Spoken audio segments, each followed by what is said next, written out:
अधिकारी जी ने क्या किया है वो तो सबने देख ही लिया। नंदीग्राम नहीं, भवानीपुर में। আজকের দিনটিকে অনেকেই পশ্চিমবঙ্গের রাজনৈতিক ইতিহাসে এক ঐতিহাসিক মোড় হিসেবে দেখছেন। দীর্ঘ ১৫ বছরের মমতা বন্দ্যোপাধ্যায়ের শাসনের অবসান ঘটিয়ে তৃণমূলের জোড়া ফুলকে উপড়ে ফেলে বাংলার মাটিতে ফুটল পদ্ম। শ্যামাপ্রসাদ মুখোপাধ্যায়ের রাজ্য পশ্চিমবঙ্গে নতুন অধ্যায়ের সূচনা হলো বিজেপির হাত ধরে। কলকাতার ব্রিগেড প্যারেড গ্রাউন্ডে আজ ছিল জনসমুদ্র। সকাল থেকেই রাজ্যের বিভিন্ন প্রান্ত থেকে হাজার হাজার মানুষ ভিড় জমিয়েছিলেন বিজেপি সরকারের শপথ গ্রহণ অনুষ্ঠানকে ঘিরে। গোটা ব্রিগেড চত্বর জুড়ে ছিল উচ্ছ্বাস, আবেগ আর পরিবর্তনের স্লোগান। পশ্চিমবঙ্গে নতুন মুখ্যমন্ত্রী হিসেবে শপথ নিলেন শুভেন্দু অধিকারী। কি বলছেন আমজনতা শুনুন। নতুন সরকার বাংলার পরিবর্তনের জন্য হচ্ছে, ভালোই হবে। যেটা অন্যান্য স্টেটে হচ্ছে সেটা আমরা এখানেও দেখব।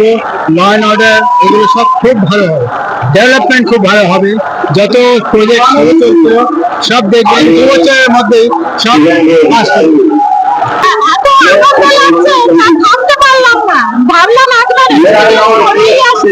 हम कलकत्ता से ही आए हैं, हम विधाननगर में रहते हैं। आप सब जानते हैं पीएम नरेंद्र मोदी और अमित शाह को देखने आए, हिस्टोरिक इवेंट को देखने आए। शायद लाइफ में यही एक मौका मिलेगा देखने के लिए। अधिकारी जी ने क्या किया है वो तो सबने देख ही लिया। नंदीग्राम नहीं, भवानीपुर में ही उन्हें किला दिखा दिया।